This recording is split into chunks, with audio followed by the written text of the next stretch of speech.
friends and colleagues from the industry. Wish you all a very good morning.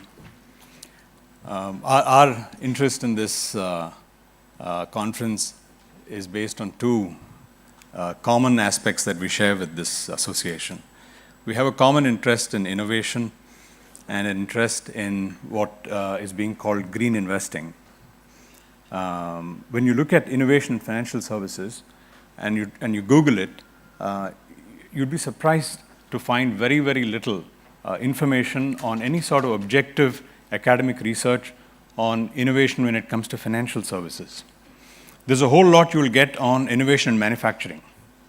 For example, any manufacturing company's annual report when you open, the first thing you see is their spending on R&D, the number of patents that they filed that year. Any analyst is able to document that over a period of time and categorize companies on a scale of innovation based on patents and spend on R&D. But in financial services, we do the same thing, but we don't file patents. We don't disclose the amount of money we spend on efforts to innovate. The Harvard University funded a study. This was a study that tried to come up with some sort of objective assessment of innovation between the years 1990 and 2002. So over 12 years, they looked at every day's publication of the Wall Street Journal, because that was the only thing that they felt would give them some measure of what was going on in the industry, and looked at coming up with some measure of the amount of innovation in financial services. And they came up with a few things that the study discusses, but two that I think are worth noting and two that I'd like to mention to you. One is they say that there is a high correlation between the size of a company and its ability and desire to innovate. Smaller companies tend to innovate more. And what's good to know is that smaller companies that innovate more in the subsequent few years tend to become more profitable than their peers. So that's good news for those of us who want to innovate and to know that it pays off.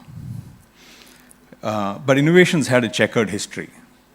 Not so long ago, in 2008, a lot of discredit was heaped on those who tried to innovate, but you can't blame regulators for it. We have to take the blame as people in the industry when we don't understand that everything comes at a cost. Innovation that isn't properly regulated can cause a lot of pain to those who we seek to serve. Someone like Warren Buffett has said, derivatives are akin to weapons of mass destruction. If you remember the former Fed chairman, Paul Volcker, who's one of the most respected Fed chairmen in history, he's reported to have said the last innovative product that he can remember from the financial services industry is an ATM. So that says a lot for what people think about our efforts to innovate. But when you look at our own experience in India, just look back at the last 10 years of innovations that we've seen in India. If you look at what's happened in affordable housing, there are speakers on panels today, and it's going to be exciting to listen to them. IFMR Capital, which is on one of the panels today, has an exceptional track record in some of these areas that I'm going to mention to you. Affordable housing finance, SME finance, unsecured SME finance, financing to schools. Schools need capital, but schools don't get capital because they are not able to show profit balance sheets and profit P&L, because they're structured under law as trusts, so therefore they don't declare profits. You go to a bank with a P&L that doesn't show a profit, the bank says, I can't process a loan. So you have a unique set of circumstances, and there are players in our industry who've managed to innovate and find a way to understand the circumstances and make them bankable. So credit has poured into sectors that didn't have any access to credit.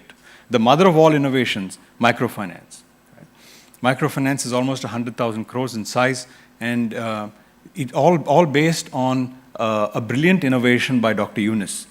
His understanding of a woman's psychology, when you put her in a group formed from within a community in which she lives, her desire to live with dignity within her community leads to her taking whatever measures she must, whatever sacrifices she has to make to repay that loan on time.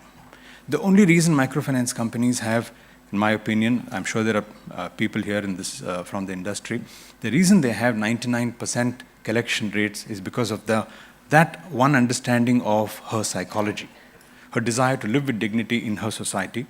And that can, again, also lead to excess if it's not properly regulated and limits are not placed on the number of loans a lady is allowed to take. So innovation in a responsible manner has so much scope to improve or connect with the society we seek to serve. So we are all for innovation at Unifi, but we need to do it responsibly.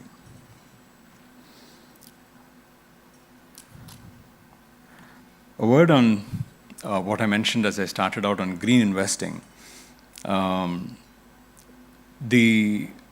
Any of you who've tracked technology, any technology that has had an impact on humanity, either a technology that seeks to improve the convenience of human living, or a technology that seeks to bring down the cost without making any sacrifice on the quality, has had exponential growth.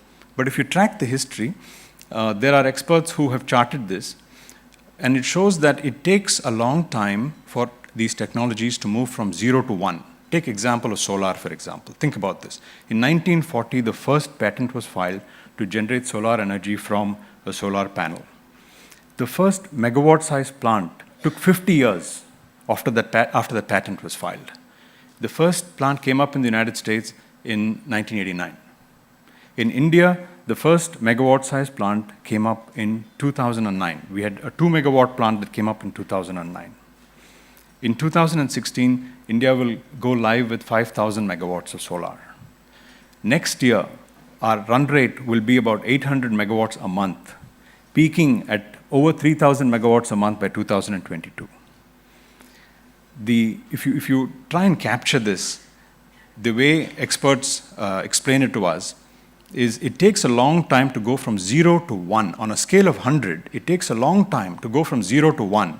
And then, when it hits inflection, where the proposition meets economic viability, it goes from 1 to 90 in about the same time that it took to go from 0 to 1. Right? So it's up to us to figure out, are we at that point now? Right? So look around you, the evidence is all around.